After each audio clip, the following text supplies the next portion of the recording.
कृष्ण कृष्ण कृष्ण हरे हरे, हरे राम राम राम हरे हरे, हरे कृष्ण कृष्ण कृष्ण हरे हरे, हरे राम राम राम हरे हरे, हरे कृष्ण कृष्ण कृष्ण हरे हरे, हरे राम राम हरे हरे, हरे कृष्ण कृष्ण कृष्ण हरे हरे, हरे राम राम हरे हरे, हरे कृष्ण कृष्ण कृष्ण हरे हरे, हरे राम राम हरे हरे, हरे कृष्ण कृष्ण कृष्ण हरे हरे, हरी करता विठ्ठल श्री ज्ञानदेव तुकाराम हरिनाथ भगवान की जय, माऊली ज्ञानेश्वर महाराज की जय, जगद्गुरु तुकाराम महाराज की जय, सब संतन की जय।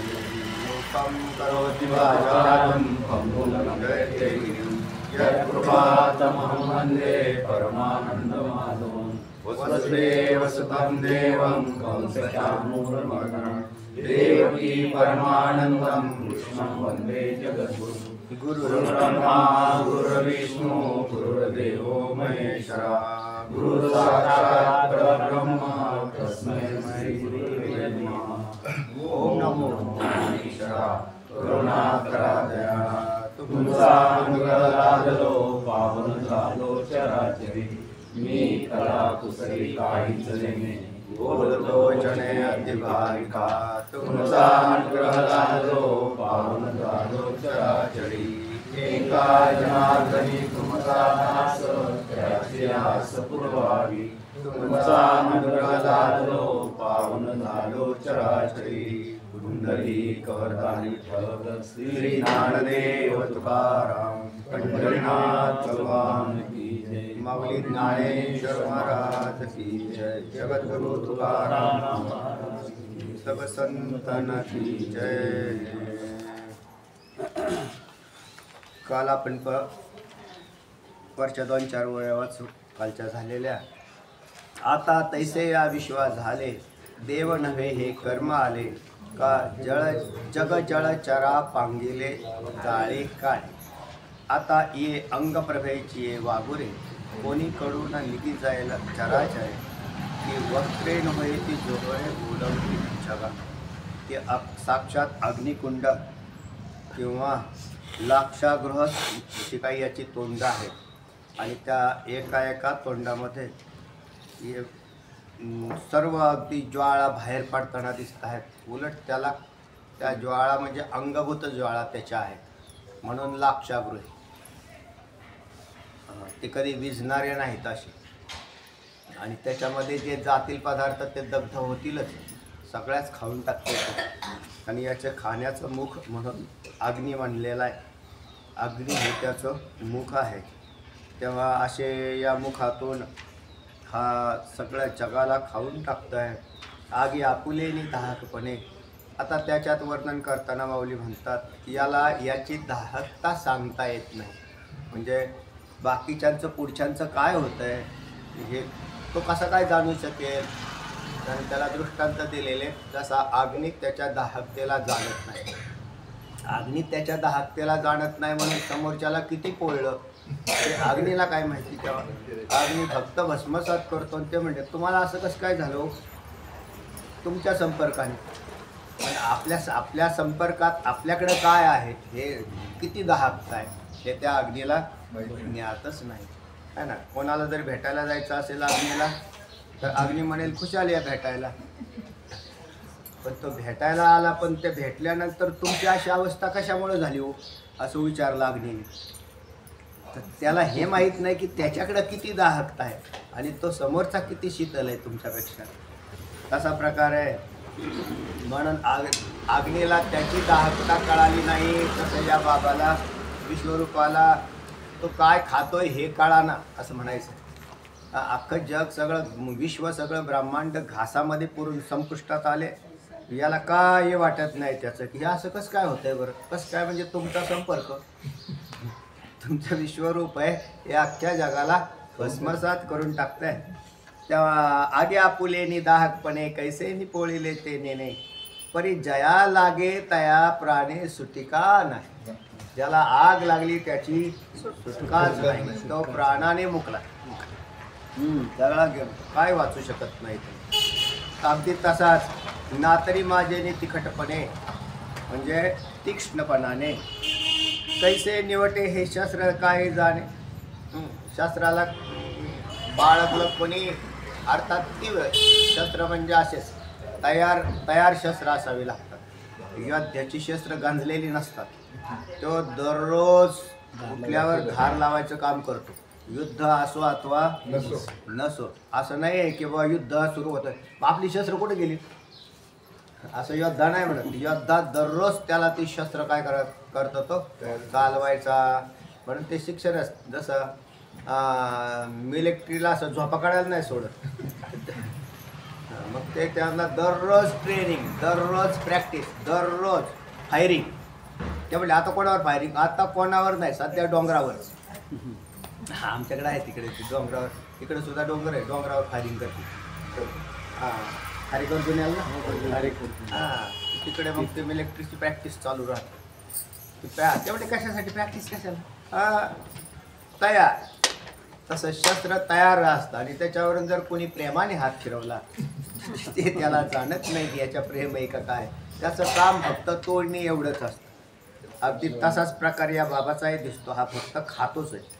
ना तरी माझे तिकटपणे कैसे निवटे हे शस्त्र काय जाणे. का आपुलिया मारा नेणे विष जैसे. विष काय, त्याच्या मारक शक्तीला काय जाणतं त्याचे नाही. समोरचा मरतो ते विचारेल की कसं काय मेला हे, कसं काय मेला, म्हणजे तुमच्याकडे मारक शक्तीच तेवढी आहे. तशी देवा सगळं जग तुम्ही खाऊन टाकले, परत विचारायला असं नाही राहा की हे जग कसं काय बरं गेलं. असा प्रश्न तुम्हीच नको आम्हाला करायला. अगा हे देवा, आत्मा तू एक, तू या विश्वाचा काय आहेस, आत्मा आहेस. आणि तुला एक कळाना का काय समजलंच आम्हाला. सकळ विश्व व्यापक, तू व्यापक आहेस आणि विश्वाचा आत्मा होऊन राहिलेला आहे. विश्वाचा आत्मा तूच आहेस. तुझ्यावरती हे सगळं टिकलेलं आहे आणि तूच जर असा पिसळल्यासारखं करायला लागला तरी का अंतक तैसा उडवला असे आमच्या पुढे तर नुसता का यमच आल्यासारखं वाटते आम्हाला. आमच्या पुढे कोणी येऊन उभा राहिला आहे यम. वास्तविक तू देव आहेस. तू विसरून गेला की आपला देवपणा. आपण देव आहात. हां आपण ते आता इतक्या खाली गेलेलं दिसतंय देव, म्हणजे त्याच्या महिमेमध्ये गेला आहे. आणि जणू काय त्याला असं काय वाटतंय तिथं अर्जुनाला की आता हा प्रलय काळच या ठिकाणी सुरू झालेला आहे. सगळ्या सृष्टीचा प्रलय होत आहे आणि देवाला म्हणजे आपण बोलावं आणि देवाने हे रूप धारण करावं आणि सृष्टीला गिळंकृत करून टाकावं, अशा अर्जुनाची स्थिती झालेली आहे. तू तर या विश्वाचा आत्मा आहेस देवा. आणि खरं तर आत्मा मरत नाही, किंवा जो मरत नाही तोच आत्मा आहे आणि जो व्यापक आहे तोच आत्मा आहे. पण व्याख्या बदलाव्या का काय असं वाटायला लागले. किंवा तू सगळ्या त्या आत्म्याचाही घास घेतोयस का काय, आणि व्यापक सगळ्या विश्वाचाही तू काय केलेला आहे, घास घेतो का काय. कारण आम्हाला तर तू साक्षात अंतक दिसतोयस, म्हणजे यम आलेला दिसतोय आमच्या समोर. तरी मी सांडिली जीवित्वाची चाड. ते आता त्याच्यामुळे मी एक डोक्यात घेतलं काय, आपलं सोडूनच द्या सगळं. जीवित्वाची चाड म्हणजे इच्छा, जीवित्वाची जगण्याची. जी जगण्याची माझी इच्छा होती ती मी आता टाकून दिलेली. आपल्याला जगायचं नाही, जगण्याचा आता आपला विषयच नाही बा. जगायचं नाही म्हणजे आपल्या इच्छेवर थोडंच जगणं असं ते अवलंबून दिसतंय. आता हा बाबा जगाला सगळ्या खातोय म्हटल्यावर आपल्याला आपला आता ग्रास होणार आहे. म्हणून आपण ती इच्छा, पण आपण प्रारंभ कुठून केला होता, तर म्हणजे इच्छा दाखवली होती की विश्वरूप तुझं दाखव द्यावा. म्हणजे चांगला हेतू होता, तुझं रूप नवीन पाहायला मिळालं असतं मला. आणि त्यापासून आनंदाची इच्छा होती, दुःखाची इच्छा नव्हती अर्जुनाची. पण याने सरळ सरळ दुःखाचा इतका मोठा डोंगर उभा केला अर्जुनाच्या समोर. तरी मी आज सांडिली जीवित्वाची चाड. आता मी माझ्या कशाची इच्छा सोडली, जगण्याचीच इच्छा टाकून दिलेली. आता आपल्याला जगणे नावाचा विषयच राहणार नाही. आणि तू आईनं धरावी भीड. तुला वाटत असेल अर्जुन माझा प्रिय आहे, आणि मला वाटत असेल हा माझा सखा आहे. सखा आहे ना, तो हा सखा आहे आणि देवाला अर्जुन प्रिय आहे. आणि म्हणून सगळं व्यवस्थित चाललेलं आहे असं ते होतं. अगोदर होतं तसं, पण आता तसं काही राहिलं नाही. कारण असं दिसतंय की तुला आपलं परक असं काही राहिलं नाही, स्वैर स्वतः काहीच नाही. जसा एखादा संन्याशी असतो, त्याला आई नसते, बाप नसते, बहीण नसते, बंधू नसते. संन्याशाला बहीण बंधू नसतात बरं काय बा, त्यांनी नाव सुद्धा यायचं नाही, गावाला सुद्धा यायचं नाही माघारी फिरून परत, तर त्याचं नाव संन्यास.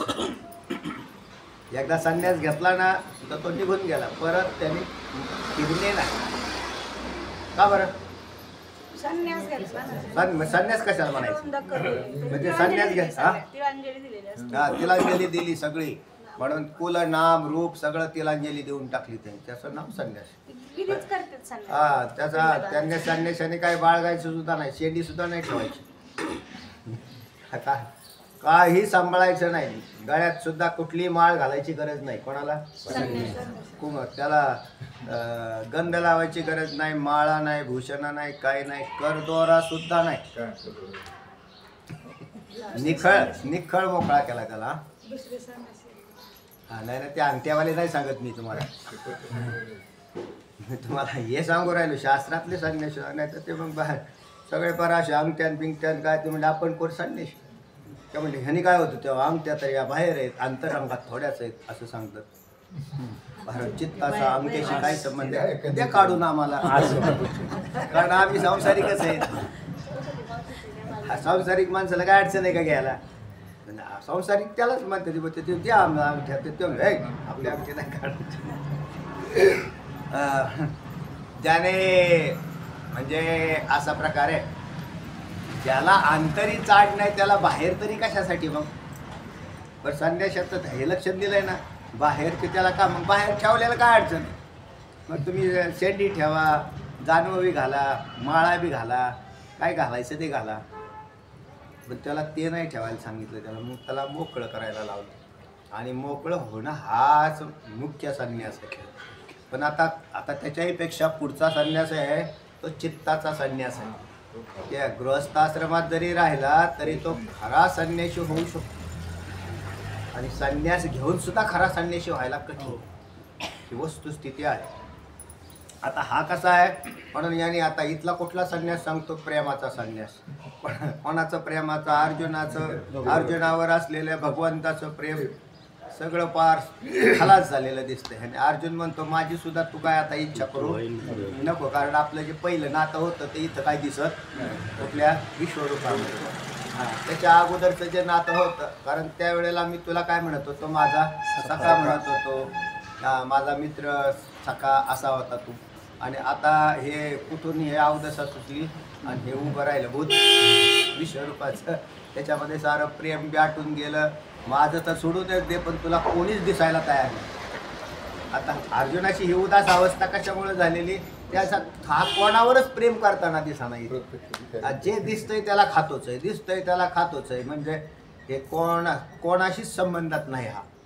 आणि अर्जुन म्हणतो मग आता आपलं तरी काय? तरी मी या सांडलेली जीवत्वाची, म्हणून तर मी माझ्या जीवाची सुद्धा काय केली आता, हे जी माझी जी याची इच्छा होती, जगण्याची आशा होती, ती सुद्धा मी सोडून दिली. कारण मला कळालं आता तुझं काय, तू इतका निबरगठ्ठ झालेला आहेस, भीडच नाही राहिली तुला. म्हणलेलंच भीडच नाही धरावी, तेव्हा आता तू आई न धरावी भीड, तू सुद्धा आता भीड धरू नको. कारण तुला सुद्धा जसं तुला आम्ही नाही तसे आम्हाला तू सुद्धा नाही, असं गृहीत धरून चाला. असं म्हणलं नंगे को खुदा डरता है, असं एक वाक्य आहे ना. ते या लय नेहमी असा बुजून राहणारा आणि एखाद दिवशी जर असा कडाडला ना तर तो माणूस लगेच मागं सरतो. हा, पण ते कडाडेपर्यंतचा अवकाश असतो, तो पण माणूस म्हणतो की जाऊ द्या सोडून, जाऊ द्या. आता अर्जुनाची हीच अवस्था आहे ना, द्या सोडून, जाऊ द्या. पण तो आता वाक्य तोंडातून काय आलं त्याच्या, काय, आणि तू ही न धरावी भीड. आता तू सुद्धा थोडा का व्हायना कुठून तरी अर्जुन पेटल्यासारखा दिसला, नाहीतर जसा एखाद्याने मारत राहावं एखाद्याला, आणि त्याने आपला मार घेत राहावं, तो मध्येच मग तो एकदम उठला, मग त्याने एकदा हात उगारला तरी मागं सुरतो तो पुढचा. अरे ते म्हणतो की आता हा उठल्यावर काय चला तो आई न धरावी भीड मनी आहे ते उघड बोल पा सुखे. तुला काय करायचं आता पा, तुझ्या मनात तरी काय आहे? तू एकदाच उघड उघड काय कर बोलून टाक आमच्या समोर. तुझ्या मनात तरी काय आहे? कारण आम्हाला तर तुझ्या मनाचा ठाव घेता येईना. आपल्याला घेता तरी कसा येईल? त्याच्या मनाचा ठाव आपल्याला कसा घेता येईल? आपल्या मनाचाच आपल्याला सापडा ना अजून. आता त्याच्या मनाचा काय ठाव सापडावा? तेव्हा म्हणे तुझ्या जे मनात आहे ना ते सरळ सरळ तू काय कर देवा, उघडपणे बोलून टाक की बा तुम्हाला काही ठेवायचं नाही या जगात, कोणालाच ठेवायचं नाही. तो धर्मही बुडवायचा ना अधर्मही बुडवायचा ना आपला हा जो वास केला खेळ आहे तो संपुष्टात आणायचा आहे. असं बी म्हण की बा तू अधर्मासाठीच अवतार घेतलेला आहे असा नाही तर सगळ्यालाच बुडवण्यासाठी अवतार घेतलेला आहे असं सुद्धा सिद्ध होईल मग जगामध्ये. कारण तू आता काहीच ठेवत नाही पाठीमागे. किती वाढावीस या उग्र रूपा, तुला काय कळतं का देवा? किती हे उग्र रूप किती वाढवावं याला काय माहिती? आम्हाला माहिती बा थोडं थोडं आम्हाला उग्र रूप कुठपर्यंत दिसत होतं. जोपर्यंत वृत्तीला सहन होतं तोपर्यंत तो म्हणतो, आणि ज्या वेळेला वृत्तीला सहन व्हायचं संपतं तिथून पुढे तो म्हणतो की आता हे आपल्याला पाहवत. प्रत्येक ठिकाणी असाच प्रकार असतो की आता आम्हाला नाही पाहवत बा, हे पाहवत नाही, दुःख नाही पाहवत. पण किती त्याला काय मापदंड आहे का नाही? काय किती त्याला अमाप तुझं हे उग्र रूप इतकं उग्र होत गेलं. असं नाही की बा पहिलं जसं होतं त्याच्यामध्ये थोडी का व्हायना कमी जरी आली तरी माणूस म्हणतो की आता बंद होण्याची शक्यता आहे. म्हणजे आता थोडंसं काही का व्हायना घसरगुंडी लागली त्याला तर तो म्हणतो की आता थोड्या वेळ नाही लगेच झालं तर थोड्या वेळानंतर बंद होईल कधीतरी. पण असं दिसतंय की पहिल्या सुरुवातीला दाखवलेल्या रूपापेक्षा नंतरच्या क्षणाला ते अजून उग्र त्यावेळेला माणसाच्या आतमधला जो धीर असतो ना तो नष्ट होऊन जातो. किंवा आता याच्यातून वाचण्याची शक्यता नाही. म्हणूनच ती ओळी आली की आता आपले वाचण्याची शक्यता संपल्यात जमा आहे. आता आपण वाचू शकत नाही. तेव्हा किती वाढवसी या उग्र रूपा अंगीचे भगवंत पण आठवी बापा.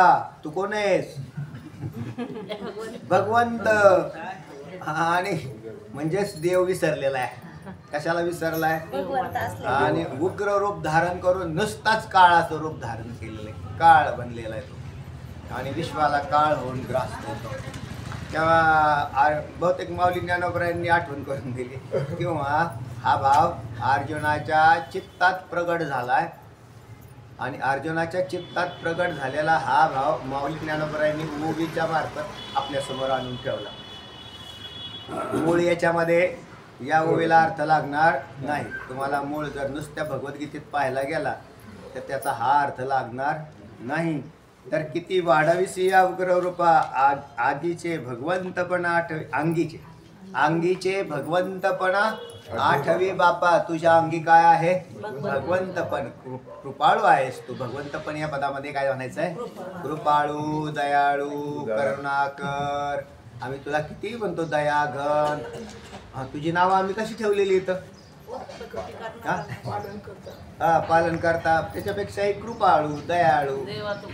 देवा तू कृपा करुणा सिंधू ओसी माय बापा मुचा बंधू जीवन सिद्धी साधन सिद्धू तोडीसी भवबंधू काळपाश शरणागता वज्रपंजर अभयदाना तू उदार सकळ देवा तू आगोचर होशी अविकार अविनाश. असं आम्ही तुमची दररोज नाटामध्ये नाट म्हणत असतो आम्ही.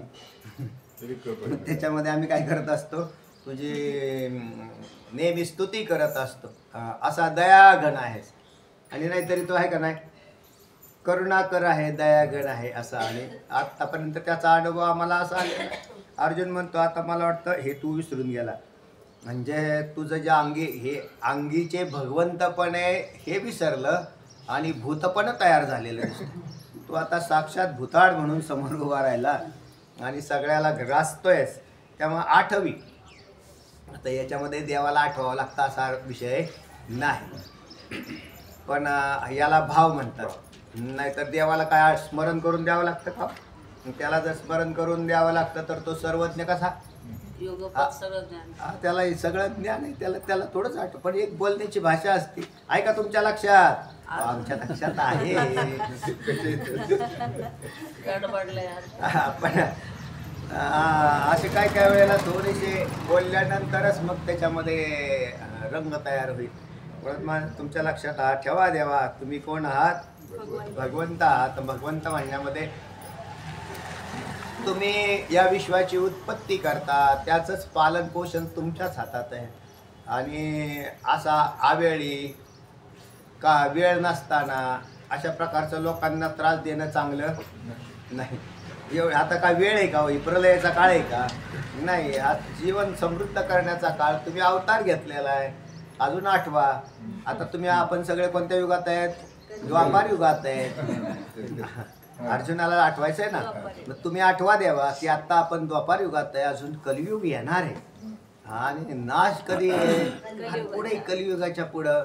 आता द्वापार युग चाललेलं आहे त्याच्यात. आणि मग त्या द्वापार युगात आपला अवतार तरी कशासाठी झाला? लक्षात आला का? कशासाठी झाला?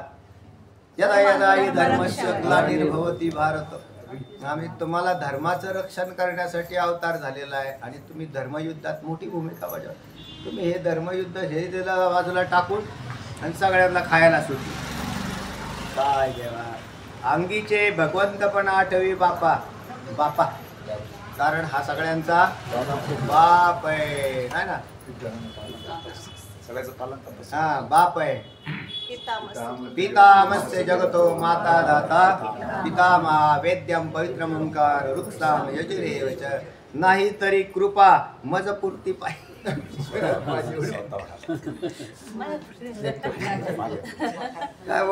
जगाचं नसलं पाहिजे बा तरी पण आपला तरी आपलं तो कमीत कमी माझं तरी बघा. शेवटी मनुष्य याला म्हणतात आकृष्टता. विश्वावर असलेलं प्रेम सगळं काय झालं?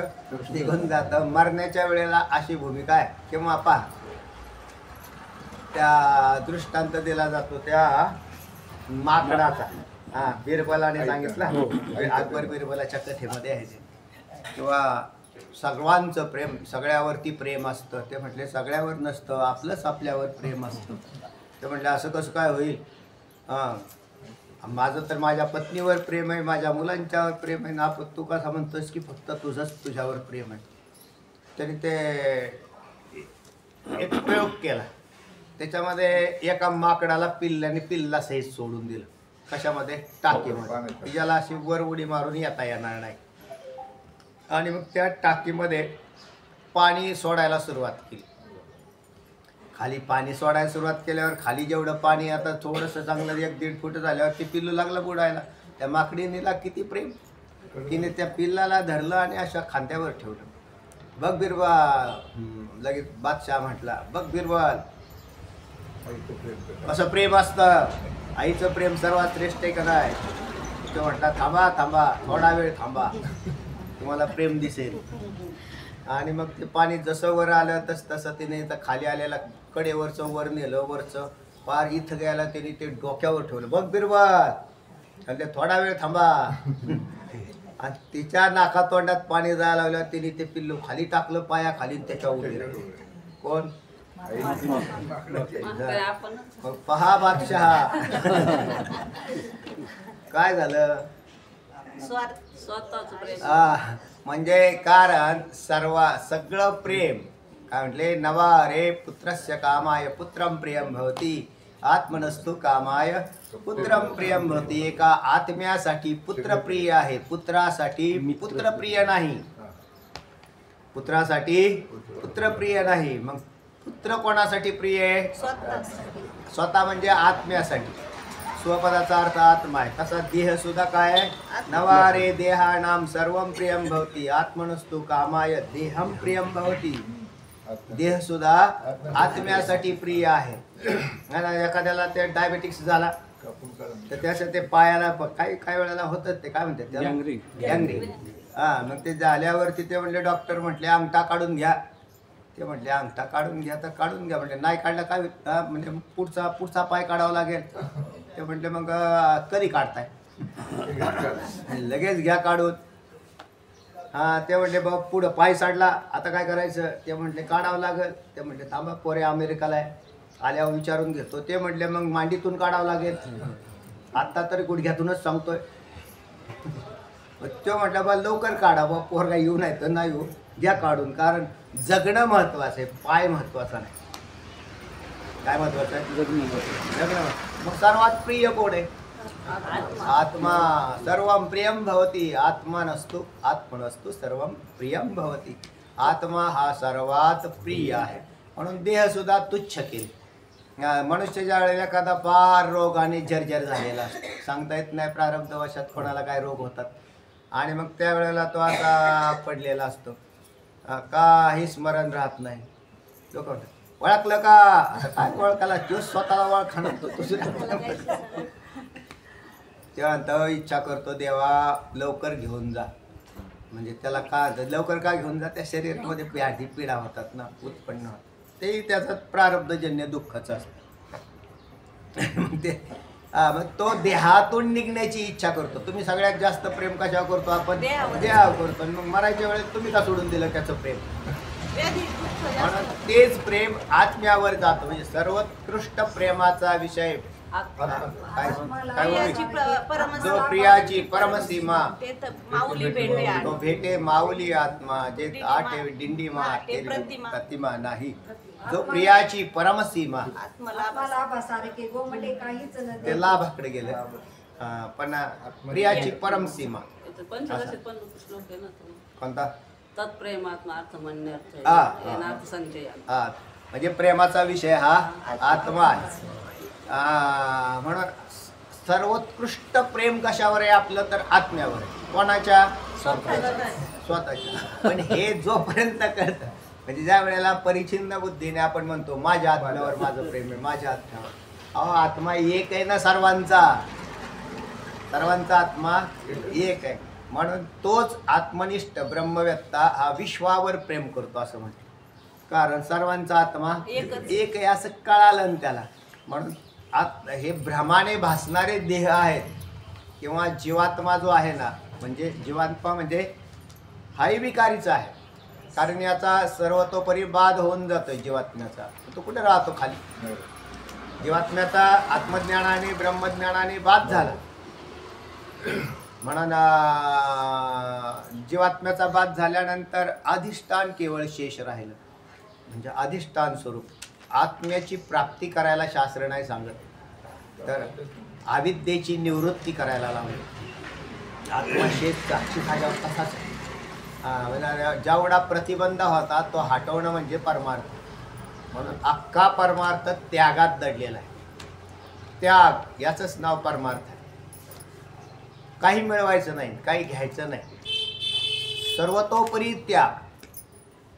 त्याग का करायला लागला? अनात्म पदार्थाला चिकटलो म्हणून सांगितलं, नाही तर तोही सांगायची काही गरज नाही. कारण आत्मा हा निर्लेप आहे आणि असंग आहे.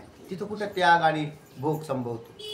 आत्मस्वरूपाच्या ठिकाणी नाही संभवत. पण मग अशा प्रकारची जी स्थिती होते, जीवाची जी स्थिती आहे ना, ती देहावर टेकलेली. तिन्ही देहाला हा जीव आपला म्हणतो, मी म्हणतो, तिन्ही देहाला धरून राहतो आणि म्हणूनच बंध मोक्ष निर्माण होता. मग तोही खऱ्या आत्म्याने नाही धरलेला देहाचा ताबा, तर खोट्या आत्म्याने. खोटा आत्मा म्हणजेच आभास. त्या आभासाने या अनात्म पदार्थाचा छंद घेऊन हा याच्यामध्ये बद्ध झालेला आहे. तर तेव्हा मग आता असं जरी असेल तरी अर्जुन तरी आता तरी काय म्हणतोय, किंवा माऊलींनी भाव काढला की म्हणतायत की देवा कमीत कमी माझ्या पुरती तरी कृपा बघा, जगाचं जाऊ द्या, मरून द्या.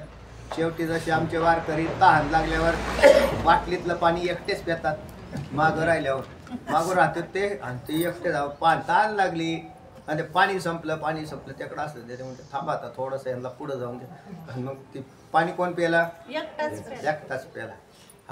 मग एकटा प्याला याचा अर्थ त्याला तेवढ्या बाकीच्यांना एवढ्यांना पाणी कुठे द्यावं? आपल्या एकट्याने पिऊन द्यावं. म्हणजे त्याच्यामध्ये काय झालं? स्वार्थी बुद्धी तयार झाली होते का नाही? स्वार्थी बुद्धी. परमार्थ हा स्वार्थातून मुक्त करण्यासाठी. म्हणजे स्वार्थ संपला की तुम्ही देव होता, स्वार्थ संपला की देवच होतो, आणि स्वार्थ असला की जीव. बस संपलाय. म्हणजे कारण स्वार्थ संपला. तर स्वार्थ म्हणजेच स्वविषयी, म्हणजे स्व म्हणजे देहादी पदार्थ आहेत ना यांच्या ठिकाणी राहणारी आकृष्टता, हा स्वार्थ बुद्धी आहे. म्हणून मला कपडे लागतील, मला खायला लागेल, मला पाणी लागेल, मला असं लागतं, ही स्वार्थत्व बुद्धी राहते. आणि मग देहसंबंधीने देहाचे बाकीचे पदार्थही मला लागतात असे, हा स्वार्थ आहे. जर तुमचा देहच राहिला नाही, म्हणजे देहाविषयीची तुच्छत्व बुद्धी झाली, तर स्वार्थ कुठे राहिला? तर हे असं होतं. पण सध्या तरी अर्जुनाची देहात्मबुद्धी आहे, म्हणून तर म्हणतो माझ्यापुरती. नाही तर आमचे संत म्हणतात या विश्वाचं कल्याण हो. काय नाही, एकाचं कल्याण हो असं म्हटले का? नाही, या जगाचं कल्याण हो. म्हणजे पसायदानामध्ये माऊली काय म्हणतात? हे आता विश्वास मग देवे, येणे वाक्यज्ञ दोषावे, दोषोनी मत द्यावे, पसायदान. आणि पसायदान मज द्यावे म्हटलं तरी कोणाला घेतलेलं आहे? मागून घेताना विश्वाला घेतलं. माऊलींनी पसायदानातला भाग कोणासाठी मागितला? मग त्यांना काय करायचं याच्यातून? तर विश्वाचं कल्याण करायचं. जे खळाचे व्यंकटी सांडवत्या, सत्कर्मी रती वाढो, भूता परस्परे पडो, हे सगळं तुम्हाला तिथं दिसेल. इथं स्वार्थत्व बुद्धी कुठेच नाही. आपल्याला जर देव प्रसन्न झाला तो म्हटला माग काय पाहिजे बघता. आपले भक्त टपूनच आहेत मागायला. हा लिस्टच घेऊन जात याला. म्हणून बरं याच्यात भ्रमाने मागणे का नाही होईल. म्हणून देवासमोर भक्ती करताना काही न मागणं ही सर्वोत्कृष्ट भक्ती दिली. आणि जो मागून भक्ती करतो तो भक्त काहीच नाहीत. म्हणून काहीही न मागता अहेतुकी भक्ती सांगितली नारद भक्ती सूत्र. भरपूर दिलेला आहेच आहे. पहिली गोष्ट आपल्याला ज्याची गरज नाही ती आहे. आम्हाला गरज आहे भक्ती प्रेम याची आवश्यकता आहे. आणि हे आमच्याकडे तुटवडा आहे. आणि दिलेले माईक पदार्थ आहेत त्याचं काय करायचं आम्हाला? त्याचा काय करायचं? उपयोग काय? त्याचा काहीच नाही. तर त्या हे दिले तर ठीक आहे. आमचे भक्त मागतात थोडे. काय मागतात? प्रेम मागतात देवाकडे, भक्ती मागतात, वैराग्य मागतात. हां, मागण्याचे घटक हे आहे. म्हणजे याला वासनेमधली बी शुभ वासना असं म्हटलेले, किंवा याला मग घेतले तर काय अडचण नाही.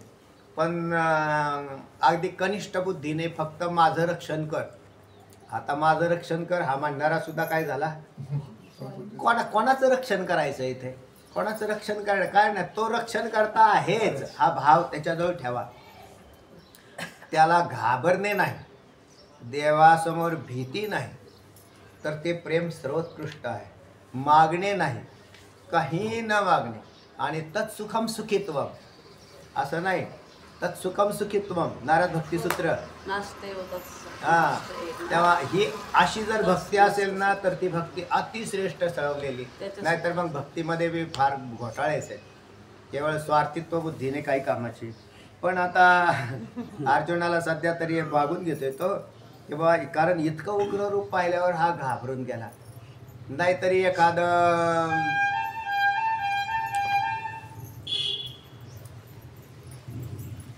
एखाद्या गोठ्याला आग लागली, त्याच्यात वासरू आणि गाय बांधली आणि गोठ्याला आग लागली, तर गोठा पेटलेला असेल तर आणि वासरू आत असेल तर ती गाय आगीत उडी जाईल. टाकून काय करते? त्या वासराला. कारण तिला स्वतःचा प्रेम त्याच्या वासरावर आहे. देवा तसं तरी करा कमीत. उलट उदाहरण केलं आपण जरा कशासाठी?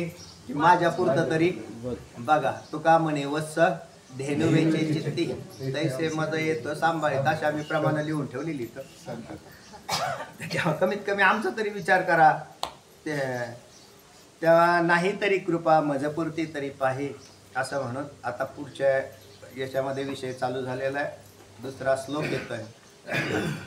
हरी आख्याहि मे को भवानुग्र रूपो, आख्याहि मे को भवानुग्र रूपो, आख्याहि मे को भवानुग्र रूपो, नमो आख्याहि मे को भवानुग्र रूपो, नमोस्तुते देववर प्रसीद नमोस्तुते देववर प्रसीद नमोस्तुते देववर प्रसीद नमोस्तुते देववर प्रसीद आख्याहि मे को भवानुग्ररूपो नमोस्तुते देववर प्रसीद आख्याहि मे को भवानुग्ररूपो नमोस्तुते देववर प्रसीद आख्याहि मे को भवानुग्ररूपो नमोस्तुते देववर प्रसीद आख्याहि मे को भवानुग्ररूपो नमोस्तुते देववर प्रसीद विज्ञातुमिच्छामि भवन्तमाद्यं विज्ञातुमिच्छामि भवन्तमाद्यं विज्ञातुमिच्छामि भवन्तमाद्यं विज्ञातुमिच्छामि भवन्तमाद्यं न हि प्रजानामि तव प्रवृत्तिं न हि प्रजानामि तव प्रवृत्तिं न हि प्रजानामि तव प्रवृत्तिं न हि प्रजानामि तव प्रवृत्तिं विज्ञातुमिच्छामि भवन्तमाद्यं न हि प्रजानामि तव प्रवृत्तिं विज्ञातुमिच्छामि भवन्तमाद्यं न हि प्रजानामि तव प्रवृत्तिं विज्ञातुमिच्छामि भवन्तमाद्यं न हि प्रजानामि तव प्रवृत्तिं विज्ञातुमिच्छामि भवन्तमाद्यं न हि प्रजानामि तव प्रवृत्तिम् आख्याहि मे को भवानुग्ररूपो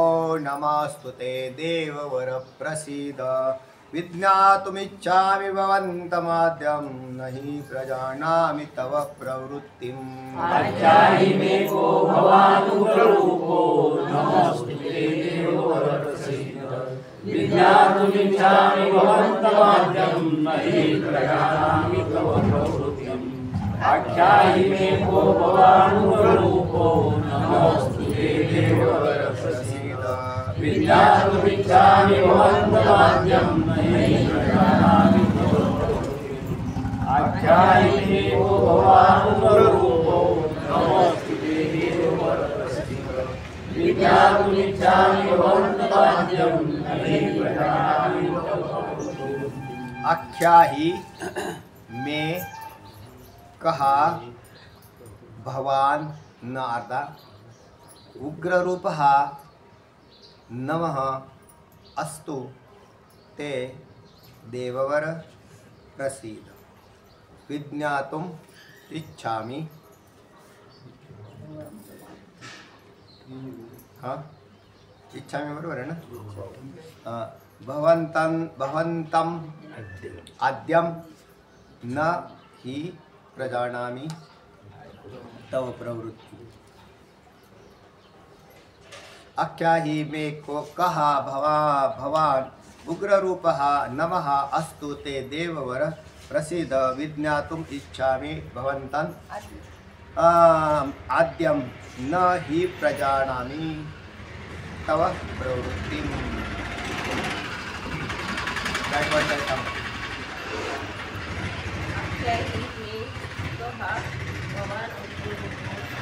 उग्ररूपः अस्तु अस्तु ते देववर प्रसिद्ध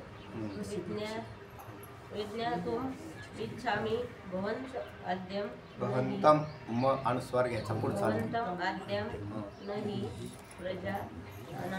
प्रजानामी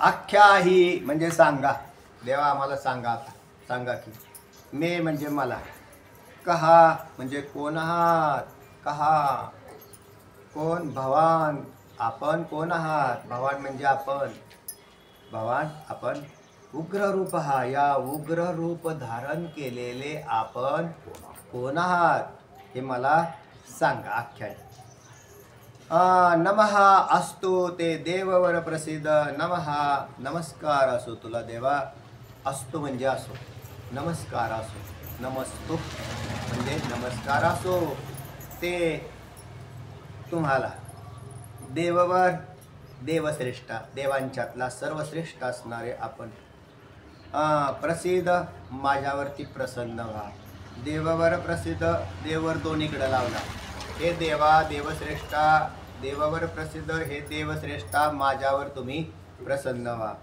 आणि हे देवश्रेष्ठा नमस्तु म्हणजे आपल्याला मी काय करत आहे, नमस्कार करत आहे. त्यामुळे माझा नमस्कार असो आणि तुम्ही माझ्यावर काय करा, आधी नमस्कार असो आणि मग माझ्यावर प्रसन्न व्हा. म्हणून नमस्तो अगोदर आणि प्रसिद्ध नंतर आणि देववर दोघांना जोडलं.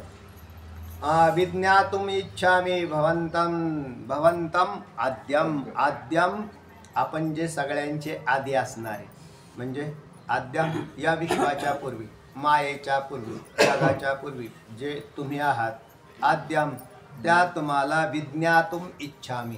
विज्ञातुम म्हणजे तत्वाने जाणण्याची मी इच्छा करत आहे. जे तुम्ही या विश्वाचे आदी आहात त्या आद्य स्वरूपाला तुमच्या मी जाणण्याची इच्छा करत आहे. थोडासा अर्थ वेगळा आला ह्याच्यातून. आता श्लोकामधून आला मी तुम्हाला असं जाणण्याची इच्छा करत नाही, आता मी तुम्हाला तत्वाने जाणण्याची इच्छा करत आहे. कारण इच्छा तर चालूच आहे. जोपर्यंत इच्छा आहे तोपर्यंत जीवन आहे. जीवन कुठपर्यंत आहे तर इच्छा आहे तोपर्यंत. इच्छा त्या व्यक्तीला झाला की त्याला म्हणतो मला आता जगण्याची इच्छा नाही. जगण्याची इच्छा नाही तर लोकांचं अज्ञान गेलेलं असतं म्हणून जगण्याची इच्छा नाही असं नाही. तर अज्ञान आहे पण दुःख इतकं आहे तरी सुद्धा इच्छेमध्ये, कारण तो म्हणतो आता याच्यामध्ये आपल्याला काही जगण्याची इच्छा नाही. आता मागून विषय तसाच झालता आलता. पण आता मी तुम्हाला तत्वाने जाणण्याची, तुमच्या आद्य स्वरूपाला तत्वाने जाणण्याची इच्छा करत आहे. आद्य म्हणजे विश्वाचा आदी. विश्वाच्या आधी असणारं तुमचं ते स्वरूप, तुमचं विश्वाच्या आधी असणारं तुमची अवस्था आणि त्याच्यानंतर विश्वोत्पत्तीच्या वेळेसची अवस्था, त्यालाही आधी म्हणता येईल. की तुम्हाला विश्व निर्मितीचा संकल्प तयार झाला त्यावेळेसची अवस्था. संकल्प झाला, वेदांची उत्पत्ती झाली आणि त्रिभुवनाच्या उत्पत्त्या तुम्ही केल्या. तर तेव्हा आद्य स्वरूप तुमचं मी जाणण्याची इच्छा करतो. आणि नाही प्रजानामी तव प्रवृत्तीम. प्रजानामी म्हणजे समजलेली नाही, समजलेले, पण न प्रजानामी न मला समजलेली नाही. काय तुमची ही जी प्रवृत्ती तुम्ही धारण केलेली आहे, तव म्हणजे आपली, तव म्हणजे आपली, प्रवृत्ती म्हणजे प्रवृत्ती, प्रजानामी म्हणजे समजली. काय समजली, न प्रजानामी मला समजलेली नाही ही, परंतु आपली ही प्रवृत्ती मला समजली नाही. आपण चांगले होता हो, तुम्ही अचानक अशी तुमच्या प्रवृत्तीत असा बदल होतो हे मला काहीच कळालं नाही की असं होतं बरं का.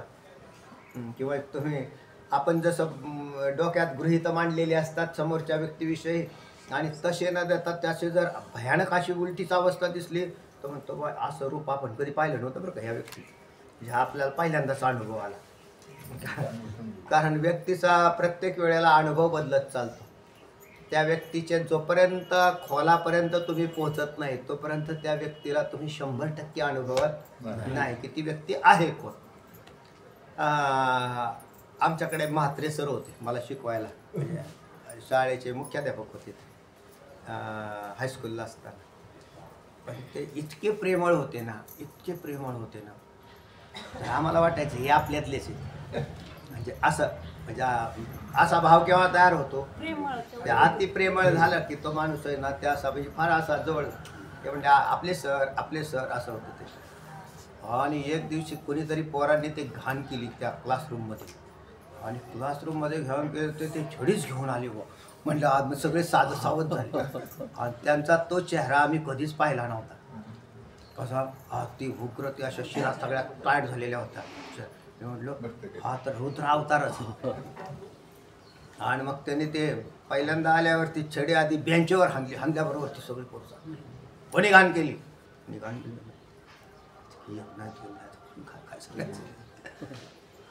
ह्या सगळ्यांनी छड्या.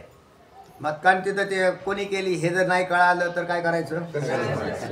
पहिले शिक्षक चांगले हाणत होते, आता शिक्षकांचे हात बांधून ठेवलेले तर त्याच्यामुळे कोणी हाणत नाही. त्याच्यामुळे कठोर शासन नाही ना. नेहमी शासन कसं पाहिजे तर त्याचे ते नियम पाळले जातात. नाहीतर असं ढिल्लपट सुटून दिलेलं ते म्हणजे आमच्या पोराला हाणायचं नाही, हो द्या मग दरोडेखोर झाला तर आमचं काय म्हणणं नाही. वस्तुस्थिती का नाही, पण ते आम्हाला चांगले ठोकायचे आणि सरळ केल्यानंतर ते पोरं व्यवस्थित राहील. आणि मग त्यांनी ते आशु हाणायला सुरुवात, बरं ते आशु कार्यामध्ये आपण आजपर्यंत कधीच नाही बनत होतं, कसं काय करायचं बुवा? याला म्हणतात अति उग्रपणा.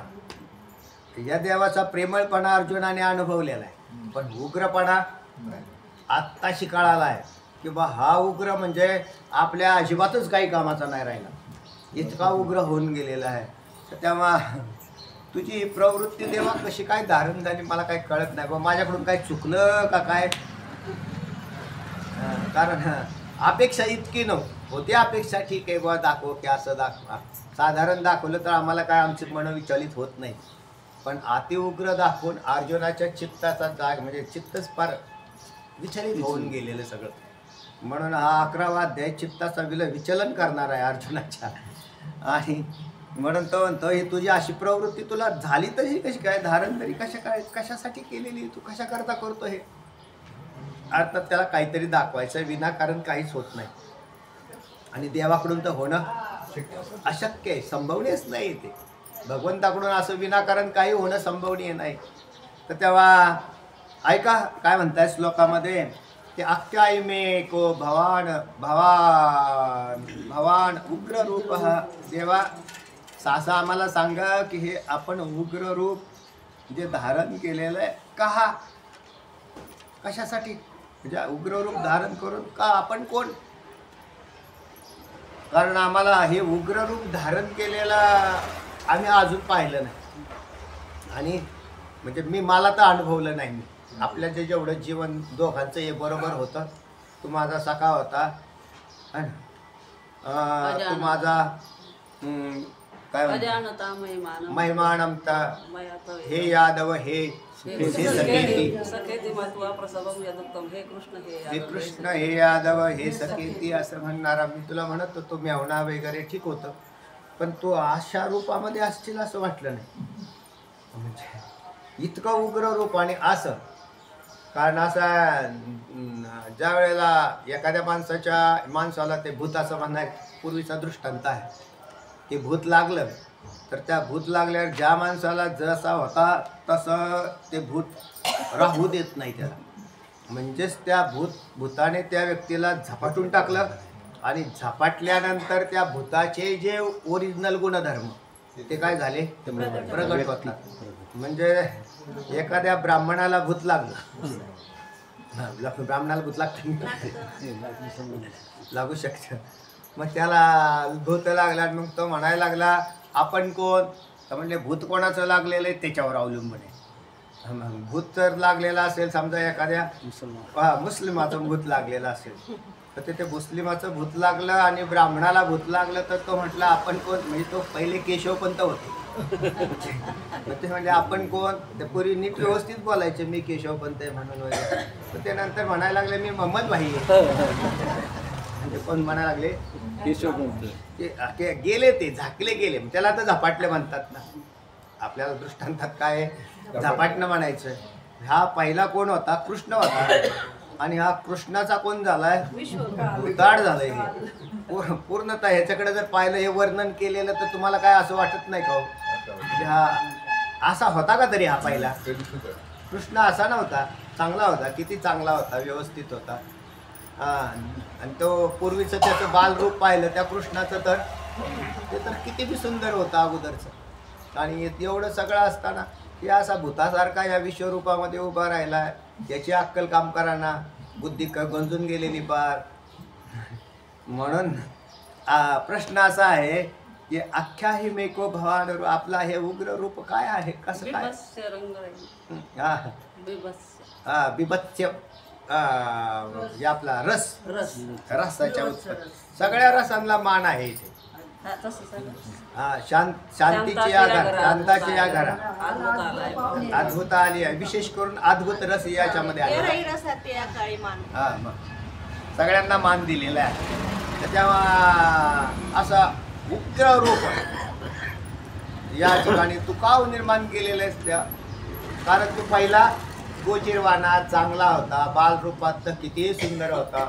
जरी तू काय दैत्य मारलेले असतील त्या वेळेला तू तशी चुणूक दाखवली होती आम्हाला. प्रत्येक वेळेला ज्या वेळेला दैत्य मारले त्यावेळेला सामान्य गोष्ट होती का तेव्हा? त्या वेळेला त्याने चुणूक दाखवली होती, पण परत तो आपल्या बारक्या छोट्या रूपामध्ये राहत होता. हा, कित्येक असुरांना त्यांनी लहानपणीच मारलं. बाळपणाची कळी नुघडीचा. हा, बाळपणाची कळी नुघडीता. बरोबर आहे. 9व्या अध्यायामध्ये बाळपणीचं कळी नुघडीचा मोठे मोठे दैत्य खाल्ले. हा, दैत्य मारले अशी ओळी आली. अगदी कळी उमलायच्या वेळेलाच बालपणाच्या तू काय केले? मोठे मोठे दैत्य मारले. आघासूर, आघासूर, बरोबर आहे, बकासूर बी होता, वातासूर, शक्तासूर, कितीतरी दैत्य मारले, कितीतरी क्रीडा केल्या मोठ्या. पण त्यावेळेला तुझं रूप आम्हाला त्यावेळेला वेगळं दिसत होतं, तू कायम राहत नव्हता. आता असं झालायस की आता तू म्हणजे परिपूर्ण मोठी अवस्था, म्हणजे तुझं हे विश्वरूप आम्हाला दिसायला लागलेलं आहे. नमस्तुते देववर, हे देवा नमस्कार असो. म्हणजे तुला काय असो? आमचा नमस्कार असो. देवाला तर नमस्कार असावा, कारण देव वर आहे, देव श्रेष्ठ आहे. सगळ्या देवांचे देव असा असणारा, देवांचाही देव असणारा, तर असा बळीया माझा पंढरीराव, जो या देवांचाही देव असा असणारा, ईश्वर असणारा, त्याला ईश्वर असं म्हणतात. म्हणजे शास्त्रामध्ये याला कारण ब्रह्म असं म्हटलेलं आहे. कार्य ब्रह्म, देवता वेगळ्या आहेत आणि कारण ब्रह्म एकच आहे. कार्यामध्ये अनेक आहेत आणि त्याच्यातही जेवढे कार्य आहेत ते सारे ईश्वर स्वरूपच आहे. म्हणून जेवढ्या अन्य देवता आहेत ना, त्या सुद्धा ईश्वराचाच भाग आहे. याच्यामध्ये अनेक देवता तरी का निर्माण झालेल्या आहेत? तर कार्यपरत्वे, स्थानपरत्वे आणि उपाधी परत्वे. त्यांना ज्यांची जशी जशी उपाधी धारण केली, वरुणाची उपाधी, जलाची उपाधी धारण करणारी वरुण देवता झाली, अग्नीची उपाधी धारण करणारा अग्निदेव झाला. कार्यपरत्वे, त्यांना ते जे कार्य दिलं त्या देवतांना म्हणजे इंद्रादी देव झाले. तर या सगळ्या देवांना त्यांची कार्य दिली, त्या पदावर आयुक्त केलं. पण ते देव मुख्य देवाच्या अखत्यारीत आहेत. असं नाही की ते देव स्वतंत्र आणि श्रेष्ठ झाले. ब्रह्मदेव काय आणि इंद्रदेव काय, दोघांनाही हा भगवान श्रीकृष्ण कळाला नाही. ना, इंद्राला कळाला नाही म्हणून त्यांनी सावर्तक मेघ पाठवून दिली गोकुळावर वर्षा करायला, आणि त्या ब्रह्मदेवाला कळाला नाही, त्याने गोपाळ आणि गाईच चोरून नेले. हा, तिकडे वर नेऊन ठेवले ब्रह्मलोकाला गाई आणि गोपाळ. नंदराजाला घेऊन गेला तर त्या बापाला बी चोरलं. तर तेव्हा मग त्या ब्रह्मदेवाला कळालं नाही. पण ब्रह्मदेवाला म्हणजे नंतर ज्या वेळेला नवीन सृष्टी निर्माण केली का खाली सगळी देवाने, खुशाल वेणू वाजवत बसला, गाई गोपाळ जापची जाग्यावर, चर्चा व्यवस्थित चाललेल्या आहेत. आणि मग त्या ब्रह्मदेवाने वरून पाहिलं, कारण माणसं चोरी करणारे माणूस एकदा तरी परत त्या स्थानाला जातोच, असा नियम आहे. मग तो कशाला जातो? कसं काय चाललंय त्यांचं, कसं काय चाललंय? तो ब्रह्मदेव वरून खाली आला आणि गोकुळात डोकून पाहायला लागला. म्हटला कसं काय चाललंय आता, ह्यांची पोळं जिरावली का नाही, मला काला देत नाही ना, मग मला काला देत नाही. मग त्यांनी ते पाहिल्यावर ते ब्रह्मदेवाने खाली पाहिलं तर हे तर सगळे गोपाळ, ह्याच्यातलं वासरं सुद्धा हिथंच आहेत. आणि मग आपण नेलेली म्हणतो सगळेच्या सगळे गोपाळ गायी जागच्या जाग्यावर येतात. आणि मग तिथून एकदम पळाला आणि ह्याच्यात गेला कुठं? ब्रह्मलोकात. तिथं पाहिलं तिथं बी गायीन गोपाळ जागची जाग्यावर. आता म्हटले कसं काय डोकंच काम करा, म्हणजे वरती सारखेन खालचे सारखेन काय.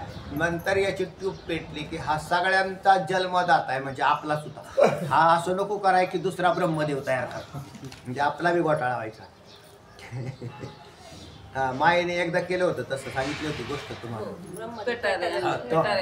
पेटारेच भरून आणले, ते ब्रह्मदेवाचेच पेटारे भरून आणले. ब्रह्मदेवाचे पेटारे कसे काय भरले? तो एक ब्रह्मदेव जाणून आपल्याशिवाय काम होतं का? तशी त्याला अशी कॉलर टाईट झाली. आपल्याशिवाय आपल्या सगळ्या जगाचं पाहावं लागतं आपल्याला.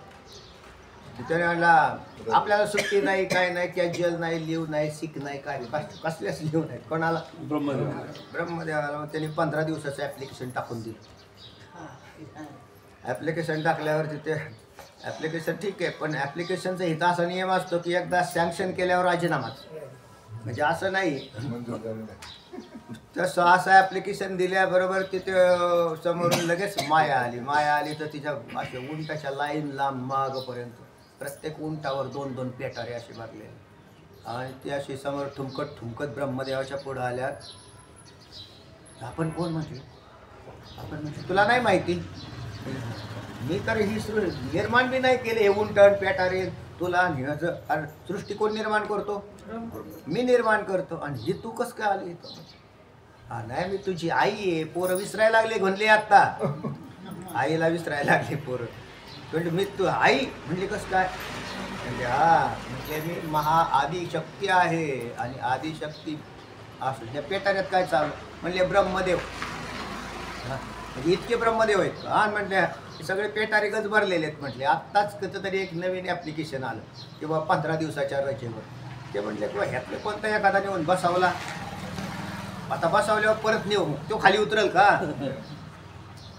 हा तिथूनच पळून गेला आणि जागच्या जागेवर बसला. कारण तो म्हणला आपलं जर पद गेलं तर कायमचंच गेलं. मग ब्रह्मदेव सुद्धा नाही, मग मृत्यू लोकातला मुंगळा. म्हणजे हे सगळे काय इतकी या सगळ्या देवांची जरी इतकी शक्ती जरी असेल तरी या सगळ्या देवांच्या शक्तींचा बाप म्हणजे देवेश असा जर पंथ असेल, खरा देव, देववर देवांचा देवांचाही देव असा जर कोण असेल तर हा ईश्वर, त्याला कारण ब्रह्म म्हणतात. आम्ही विठ्ठलाची सेवा कशी करतो?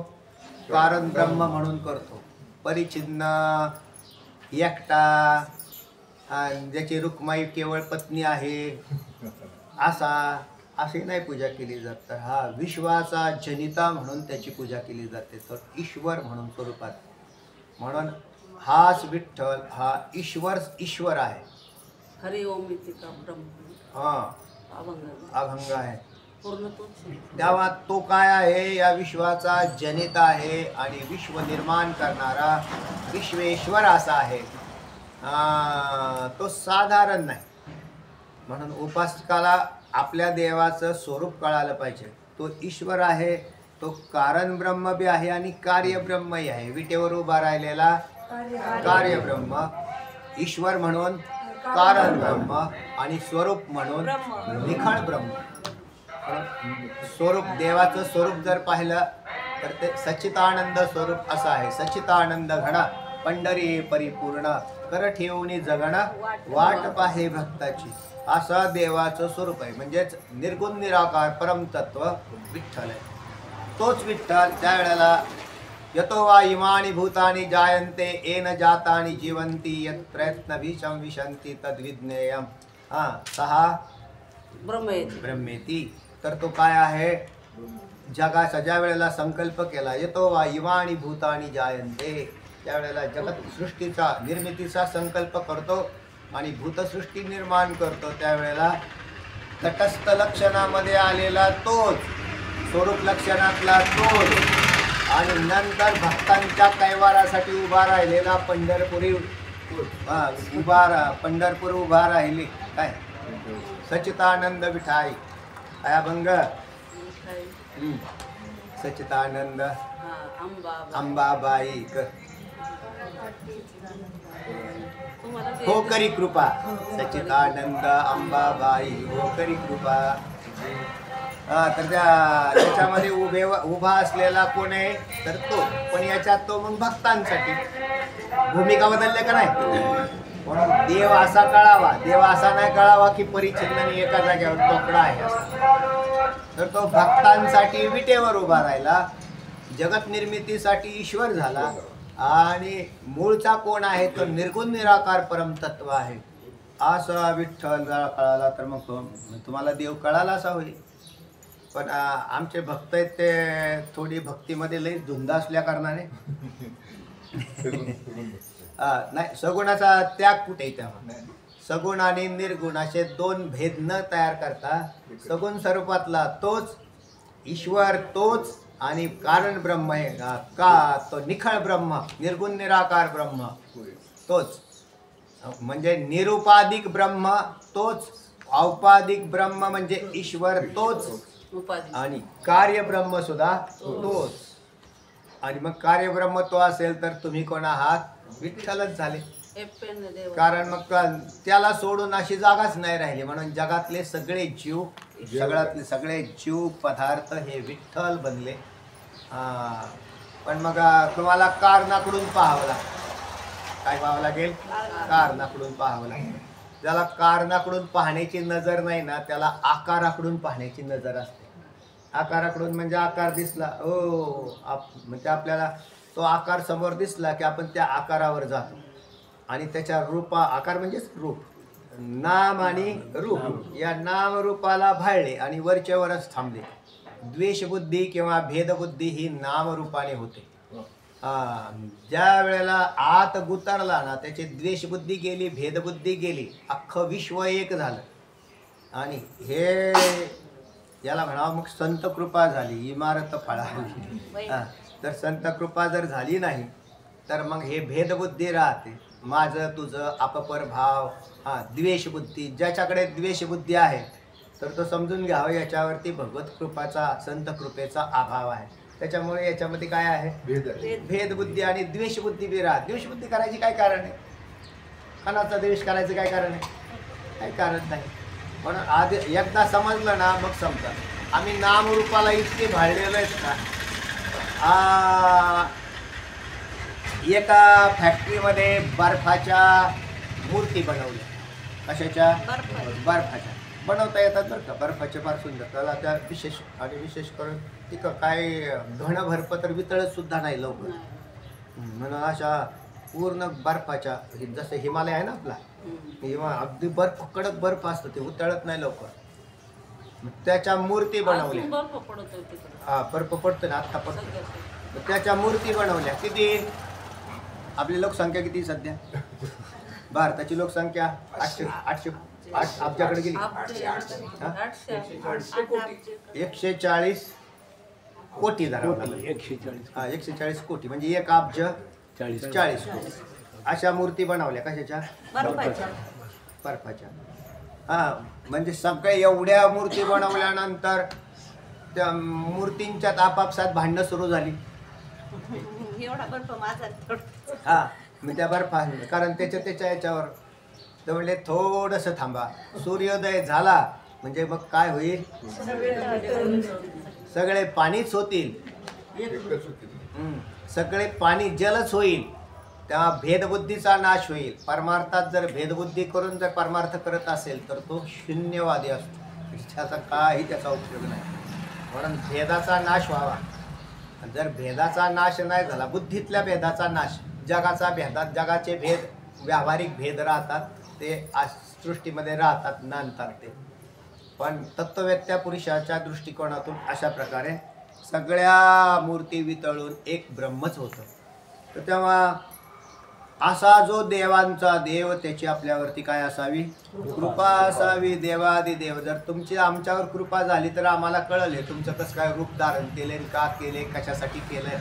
आणि तुमचा जर हा प्रसाद आम्हाला नाही मिळाला, तुम्ही जर आमच्यावर प्रसन्न झाले नाही, तर मग आम्हाला हे पुढचं कळणार नाही. म्हणून आधी देवावर प्रसिद्ध म्हणून विज्ञातुम इच्छामि भवंता, मी तुझ्या तत्वाला जाणण्याची काय करतोय? इच्छा करतोय. आणि बरोबर आहे, ज्या वेळेला वरून कळायला नामुष्की होते ना, त्याच्यानंतर मनुष्य अंतर्मुख होत असतो. अंतर्मुख केव्हा होतं? वरचं कुठपर्यंत कळून घेते आणि काहीच जायना, मग तो अंतर्मुख व्हायला वरवर जितका पाहिल ना तेवढा पसारा वाढत चालतो. आणि अंतर्मुख झाला की त्याची वृत्ती अंतर्मुख झाली. म्हणून पहिल्यांदा देवाला काय केले? क्षमापणा केली, प्रार्थना केली, प्रसन्न व्हा म्हटलं, प्रसाद द्या म्हटलं. आणि आता म्हणतायत तुमच्या तत्वाला मी जाणण्याची इच्छा करतो अर्जुन. तर तेव्हा नक्कीच चांगली गोष्ट आहे. अर्थात विशेष स्वरूपामध्ये जाणण्याची भगवंतानी काय केले, भगवंतापुढे इच्छा व्यक्त केलेली आहे. नाही प्रजामणामी तव प्रवृत्ती, मला तुझे हे प्रवृत्ती कशी धारण झाली काही सांगता येत नाही, पण तू ही प्रवृत्ती कशा करता धारण केली तेव्हा मला जाणण्याची आता काय, मी जाणू शकत नाही म्हणण्यामध्ये जाणण्याची इच्छा आहे. मी अशा माझ्या बुद्धीने नाही जाणू शकत, मला काही जाणता येत नाही या म्हणण्यातच काय जाणण्याची इच्छा शेष राहते की बाबा नाही आम्हाला नाही काय, आम्हाला काही कळलं नाही म्हणण्यामध्येच कळण्याची इच्छा आहे. त्याच्यामुळे अशा प्रकाराने भगवंता पुढे अर्जुन म्हणतोय की आख्यायिमेको भवानुप्ररूपो नमोस्तुते देववर प्रसिद्ध विज्ञातुमिच्छामि भवन्तमाद्यं नहि प्रजानामि तव प्रवृत्तिं. आता राहिलेलं चिंतन नंतर पाहू. कुंडली वरदा विठ्ठल श्री ज्ञानदेव तुकाराम पंढरनाथ भगवान